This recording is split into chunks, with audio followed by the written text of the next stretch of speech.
All right, guys, we are back here at Altitude Adjustment. And if you ask me, this is when things are just starting to get fun. So today we're gonna be talking about drywall, what it takes for us to prep a house like this for our finishes. And I'm also gonna take you upstairs and give you a little sneak peek into some of the cool fiber optic wiring we're doing and our amazing front door. Let's get going. Altitude Adjustment, a Build Original series, is brought to you by Builders FirstSource, Delta Millworks, Huber Engineered Woods, Pella, and SharkBite. When it comes to window selection on a custom home, details are everything. On this particular project and on most of the homes we build, we choose to use the Pella wood-clad windows. Now, on this one, we really stepped it up a notch and we are using Pella's reserve line. The reserve line allows you to get more detail, complete customization of the windows, and really high performance. It's a wood window with an aluminum clad exterior. You have a wide variety of color and finish selections that you can choose from. And the very, very cool thing about the reserve line is it gives you the ability to get those very, very tight and narrow contemporary sight lines. Now, the reserve line is perfect for houses that are even more of a traditional style. Different grill patterns, different types of styles and colors. If you're looking for something that is completely custom, the Pella reserve line is the way to go. These windows are high performing. They're excellent windows to have in our market, and Pella really offers endless options when it comes to this series. Every window is made to order, so they're custom sizes, they're custom designs. Anything we can think of, they can create. The team over at Pella has really made the ordering process simple and has given you a multitude of options that your clients will have a very hard time trying to find something that doesn't work for them. But if you're looking for a custom color, whether it be interior or exterior, Pella can offer that as well. The reserve line is a perfect window to go with. And when we're talking about building luxury custom homes, Pella is the way to go. So go over to Pella's website and check out all that they have to offer. I highly recommend checking out the reserve line, whether you're building a more contemporary home like this one here, or a more of a traditional line.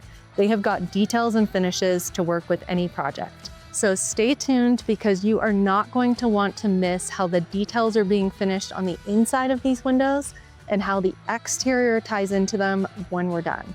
This is one beautiful exterior and really made to stand out thanks to the Pella reserve line of wood windows. We're down here in the basement and I want to start by just talking to you about the choices we made for our drywall. So in this house, we decided to do a level 5 smooth drywall.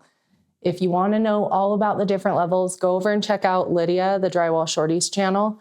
She has a bunch of great information on how that all gets accomplished. But basically, what it takes for us to get here is the drywall crew starts hanging, then they tape and mud all the seams, then we go to town doing our first full coat. These walls actually get 3 or 4 full coats of mud, and between each coat, they get knocked down and sanded. So our drywall contractor is really trying to provide the ultimate finished, perfect surface when we're done. So this has one more coat of drywall mud that's gonna go over the top of it. We'll sand it one more time, and then our painter will come in to prep. But with any drywall surface, the drywall is only as good as what's behind it. So in most of the houses we're building, the ceilings of these basements are gonna get an RC channel installed. And we've done that in a few areas upstairs as well, but it just kind of evens out the bottom side of all of our floor joists and floor trusses to try and make this very even, because the smoother we get on the wall, the more imperfections we're gonna notice. But we're also gonna start to notice these imperfections really bad once we put dark paint on it. And the shinier the paint, the more you'll see. So in our case, knowing that a lot of these rooms are really dark, we've prepped, shimmed, shaved, done our C-channel, everything we can do to just make all of these finishes super smooth. So there is a lot of prep that goes into this before the drywall crew can ever show up and start hanging the drywall. So a few other things that we do that are just a little bit different is all of our houses are going to be drywalled with 5/8 drywall everywhere. So we're not using 1/2-inch walls, ceilings. The whole house is going to be 5/8. And in this case, we actually used Ulix. It's a different type of 5/8 drywall. The benefit to that is it's a whole lot lighter for the drywall crew. So 5/8 drywall is heavy, especially when it's in these really big sheets. When we use this particular product, it's just a little easier for them to maneuver, get around with, and get it hung quickly. So we had about 2 weeks in prep, shim, shave, our C channel. We had about 4 days in hanging all the drywall, and then the crew's been here for about 2.5 weeks doing our mudding. So there's a lot that goes into it that takes a ton of time and care. I want to take you into this bathroom because this bathroom has some super unique stuff going on and a few changes that we kind of made on the fly. So in past videos, you might remember this shower being totally open, and it was great, it was beautiful. But the homeowner found a video online that they really loved, and it had this beautiful kind of arched entrance into it. So we rebuilt the front of this, added a wall, created a full arch over the top. The cool thing about this is this bathroom will be painted the same white as the rest of the house. The bedroom we were just in is color drenched. Then we go from the dark space into this lighter, brighter bathroom. Great window here. And then as we enter into the shower, this shower, floor, ceilings, walls, all of it is, again, that dark, deep, kind of moody purple. So this just gives us a really cool look. We're still going to install a brass framed shower enclosure on the front of this, but this just kind of like gives you kind of that Frank Lloyd Wright feel of when we go from small spaces to big spaces. So we're kind of going through this like smaller, more confined opening to open up into this big shower. So super cool design. We did get all of our shower brackets installed. So this is one thing. It's gonna be a little dark in here, but check this out. This is one thing that we do anytime we have a shower that has a floating bench. One of the things that's most important to us is the stability on that bench. So these are from a company called Right On Bracket, and you can order them in different lengths. You can order them in different thicknesses of metal and for different applications. So these actually come in and mount to the side of the stud with a few screws on the side of it to help give you support for a bench. My theory is always that we would rather over support it than under support it. So this is probably a bit of overkill for the size of the bench, but these are great and they're incredibly sturdy. And you could have someone on here standing on the bench if they're cleaning the wall or just sitting on the bench. It's not going to move. Like this is really a great product, fairly affordable for what they are, but they're going to give you like a huge relief knowing that that's not going to go anywhere. And then one other thing in this bathroom that I want to show you that I think is pretty cool is during our plumbing episode, we talked a little bit about the hold right valves that we put into this bathroom here. So these shutoff valves are just part of our plumbing system. They're a really great piece of equipment from HoldRite. And everyone in the comments was talking about how much the drywall crew was going to hate cutting around these. So a few things. They're already cutting around the drain. They're doing it throughout the whole house, whether we use these or not. Even if we didn't use the shutoffs, we'd have copper pipe sticking out and they're cutting around that. So it's not really as big of a deal as everyone's making it seem to be. But what I will tell you is if you look at the side of these, they're covered in mud. They've been banged up.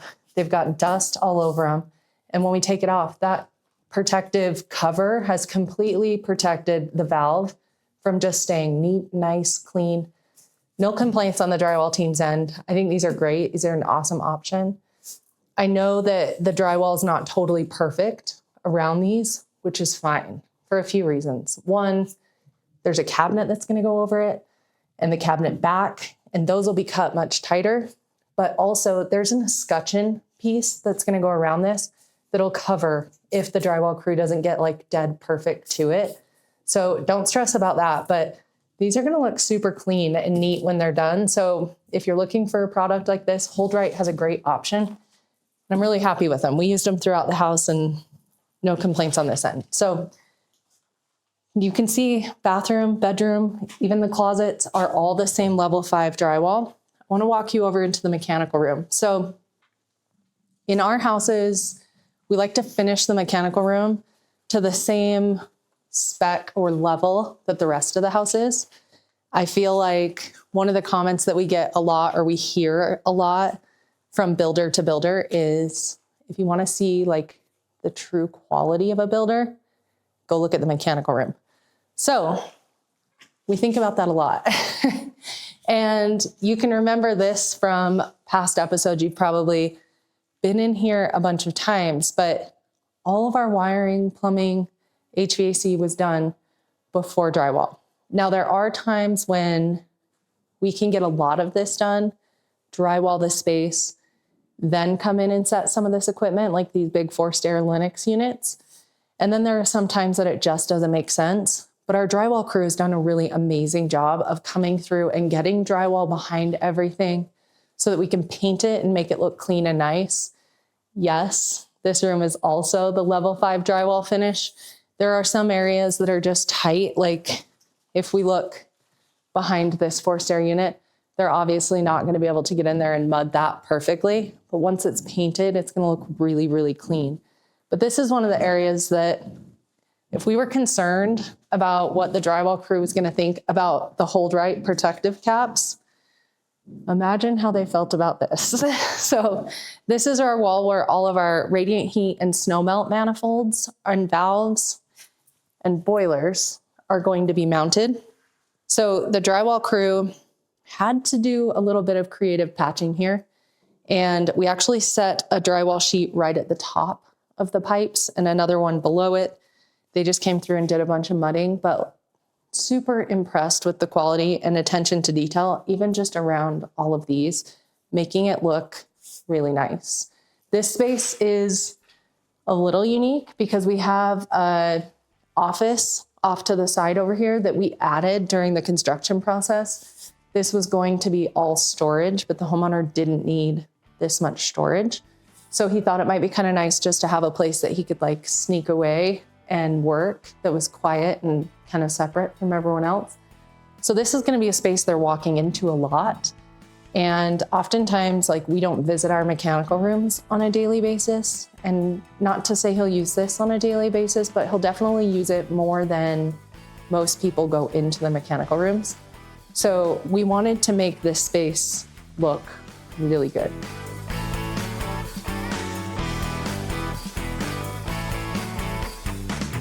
This is our sauna, and you're probably wondering why there's no drywall in it. So typically when we do these saunas, we have some layers underneath the finished cedar that you see that need to happen directly to the studs. So we have no drywall hung inside of our saunas ever. So the steps that we'll take at this, I guess, stage of the process would be the drywall crew's going to take it right to the edge of where our wood will start. We've decided to cut it in line with the ceiling up above. Our glass will come down and split the difference on this drink rail, but we want to make sure that we have that wood trimmed out all the way to the ceiling and it looks really neat and clean. And then inside, the sauna crew is actually going to come through and hang a few things. We'll have a vapor barrier that gets put up inside of here. We will have a foil, which the whole job of the foil is to try and retain the heat inside of the sauna and not lose the heat into the ceiling or into the walls. We did choose to come through and put spray foam insulation on these exterior walls, and then we used a rock wool insulation on the separating wall of the mechanical room. So outside walls are insulated.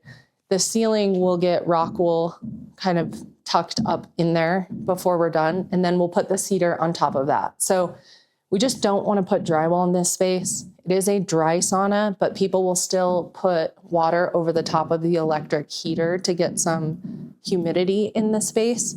So we want to make sure that it's just fully protected. We're going to walk across the basement. I want to take you over to the bunk room and show you kind of what's going on there and how we help clients make decisions on paint and wallpaper at this stage so that we can keep the whole process moving forward. So let's go check it out. All right. Bunk room. This room's really fun space. So we're working on like layout and design for this space and trying to come up with paint finishes. What we typically do is we'll come through with the clients and their designer. The designer picks a whole bunch of paint choices for a space, but making a paint color selection in a design office is not the right move. Your lighting in your home is going to be different. The light coming in from outside is going to look different. We've hung a set of paint swatches here that's kind of getting a side reflective light from this window. And we've hung a separate set of paint swatches here, which is direct sunlight from the outside. It's really good to just put them in a place where the light's coming in and you can get like a good representation of the color. It's also really hard to make these decisions from a photo because we can take a million photos of these and it's not going to represent what it really looks like in person. So much easier if we can have them here in the space. So we walked through with the homeowners yesterday, and originally this space was going to be color drenched as well, meaning totally colored in one of these dark blues. And the homeowner just felt like it would really close in the space. So we made a few changes. We decided the majority of the room, all the walls, all the baseboard will get painted the white color that we chose, which is actually really close to the color of the drywall mud. And then from there, we're going to make a selection between one of the dark blues for the bunk beds. So all the finished carpentry work that's going to get done on the bunk beds will end up being the dark blue. And the homeowner actually decided this is the one they're going to go with. This, you'll notice, is a hand-painted paint sample. It's because this is a Faro and Ball color. And the paint swatches we have from Faro and Ball are small, and we want to be able to see it in a much larger format. I think Faro and Ball really does a great job at making a really great paint. I also think Tone Stir does a great job with that. So we have a few of those brands throughout the house that we'll be ordering directly from the company, but there are some other brands that you can paint match. And for us, our painter actually prefers to use a Benjamin Moore paint. So even when we come through and make Sherwin-Williams paint selections throughout the house, Benjamin Moore is going to mix it with their paint base instead of ordering it from Sherwin. And it's just a personal preference. And then you'll notice this wallpaper. This is actually really cool, little dark sky looking wallpaper. We're going to put it inside all of the bunk beds and on the tray ceiling. But in order for us to install wallpaper, we actually have to prime all the walls first. And for us, it makes it easy because our painter is also our wallpaper hanger, so they know exactly how to do it. So because of the changes we made here, making the walls not all dark, we're going to go with a lighter wall. We'll just do a white primer and keep rolling with this when we go on the finished carpentry. But I would recommend, like, if you're building or if you're building for a client, put paint swatches on the wall. These are super easy to get your hands on. I'll actually give you a little secret. So there's a website that I like to use for pretty much any sample in the world. This website's called Material Bank. And as a trade professional, you can sign up for an account. You can get on their website, look up paint swatches, wallpaper swatches, hardwood floor samples, MTech, Rocky Mountain Hardware, pretty much anything you need. I think they're a great website. So that's bunk room. And as you can see, as we start to come out here into the hallway, the basement level's done, but upstairs is not. It's because we're trying to phase this project because we have a lot of people that need to be in here at the same time, and it's a pretty large house. If we can get the drywall down here first, our finish carpenters, our painters, our sauna guys, our tile guys can all get started right away while the drywallers are upstairs. So that's why we're doing it in pieces. One last thing I want to show you down here that really makes a difference in terms of drywall and what our drywall crew is doing is we've installed a lot of cavity sliders, pocket doors in this house. But you'll notice there is some drywall missing in here, and there's a reason for that. So our finished carpenters came in, installed our jam material where our door will butt into, and installed our cavity slider frames. We've drywalled one side of them and left the other side off until we get the door slabs. So the doors actually arrived yesterday. The finished carpenters will come back tomorrow, and then they'll actually hang the slabs in the pocket. That allows them to get up in here to adjust all of the hanging hardware for the soft open, soft close to make sure that these are functioning properly. You can also just leave like a piece of drywall off at the top so they can get in and adjust them. But it's just easier for us to leave this side off, let them get the doors hung tomorrow, and then the drywall crew can come in and finish these two pieces of drywall. But with a pocket door, you really want to make sure that it's hung correctly, that it functions correctly, that the jam material's in, all of that before you drywall it up and cover it up, because they're not quite that easy to get into once the drywall's protecting them. So try and do that now. We've done that in every pocket door in the entire house. And so we'll get those hung tomorrow, get them drywalled, and keep cruising.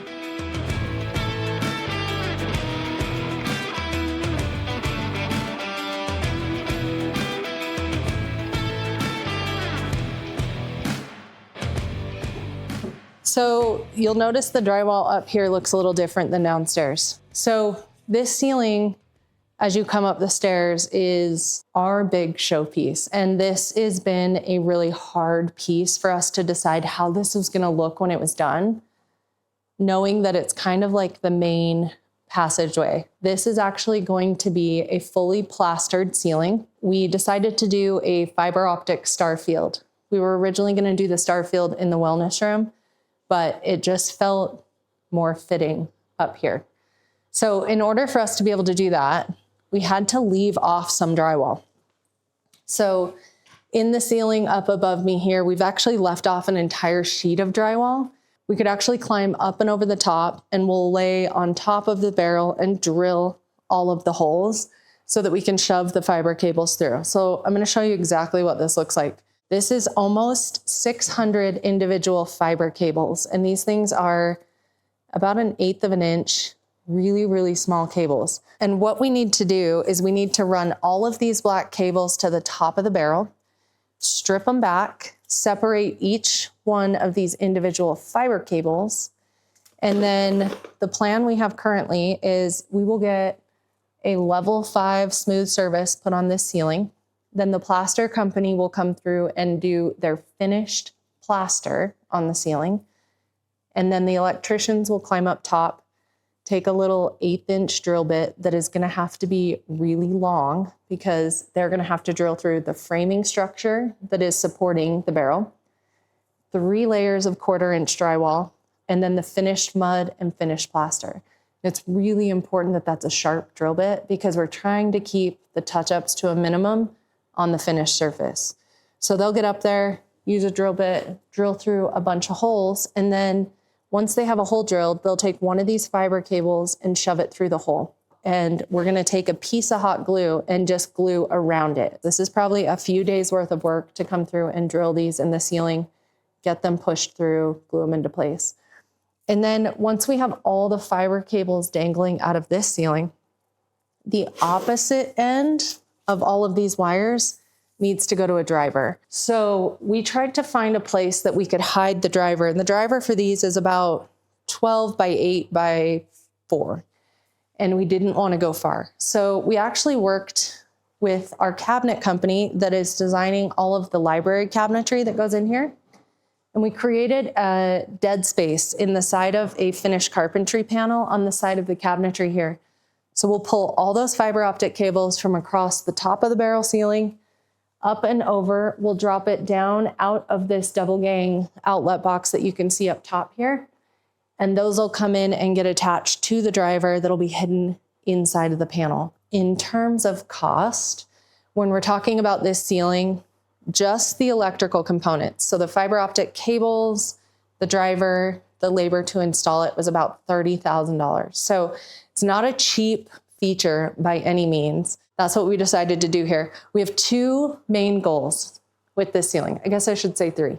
The homeowner would like somewhere across the ceiling for us to find a place to put the Big Dipper, the Little Dipper, and Orion's belt. So other than that, it's kind of a freestyle install, kind of a cool little feature and a cool little detail that will really make this hallway pop. And I'm so excited about it. Couple other things before I take you outside that I just think are really unique in the drywall of this house. So this stairwell was also another area that had some inconsistencies in the bottom side of the trusses and some movement. So we did install the RC channel across this whole ceiling before hanging this drywall. It does add about 1/4 of an inch in depth. So as you look at this ceiling, you'll notice we have quite a few Ketra lights in the ceiling, and we will end up having to order some different trims for these because it's thicker than what we had planned on. And then we have a million crazy holes in the middle of the ceiling. This is actually our stairway light fixture that is 9 separate fixtures that'll hang individually at different heights. So this area was a bit of a challenge for the drywall crew, but they did an amazing job. And then the last space that I think is pretty cool and exciting is the bar. So this is the party pad. You've seen it before. It's amazing. But as you can imagine, people are going to be in here. It's going to be loud. We expect people to be having an insanely amazing time. So in our insulation video, we talked about how we separated a lot of these walls with sound insulation. We actually chose to drywall this space in most areas with 2 layers of drywall. So there's a layer of quiet rock and there's a layer of 5/8 fire rated drywall. So just depending on how things are transferring, what we're trying to contain, where we're trying to keep the noise, we have some areas where we've done that double drywall feature. The drywall is looking so good. We have so much more to do, but our basement will be finished this week. Painters will be here in 7 days. It'll be primed 3 days. Then we're gonna have finished carpenters, tile guys, and the sauna guys here all within 2 weeks. So this is gonna get cruising so fast. But this is truly my favorite part of the build, to see the homeowners' decisions, selections, and ideas come to life in all of these really intricate, beautiful details that so many people put so much love and passion into creating. So stay tuned, because I know we don't have a lot of episodes left, but these are going to be my favorite episodes of the series. Last thing I want to show you, our outside is like this close to being done. But one of the things we've been waiting on forever is the front door. And they started installing it this week. I got to show you. So come check this out. I can't tell you how much I love this front entry. First off, I think this is probably my favorite entry that we've ever done, and probably the most expensive. We went with a local fabrication shop. The company is called Vision Makers, and we've used them on 80% of the homes that we build and 100% of the homes that we build with steel doors. So these guys really know their stuff, and I love working with them. They're just so easy. So what we landed on was a 50-inch wide entry door. So the actual door itself is really big. You can see it's incredibly tall. And then we have all these glass frames that wrap all 3 sides, and we'll put the glass in here, and then we'll have a frame from the inside. So it looks identical inside and out. One of the hardest pieces of designing and building this was we have this huge piece of half-round tube steel across the front of the entry. This is actually a structural component that ties into these gigantic steel knee braces and our big ridge beam across the top. So this couldn't go anywhere. It's there. That's the way it is. And as we were designing, this was straight, and it had a vertical steel piece that came down from the top. It didn't fit our design. It blocked what we wanted to do here. So the steel company actually created this beautiful half round. From there, we took the steel shop's drawings and gave them to Vision Makers to create the door, because we wanted this whole section of glass that comes up and around and down the side to have the exact same radius. And then from there, we just shrunk that radius to create a true half round on the top of the door. And that dictated what our width of our door was.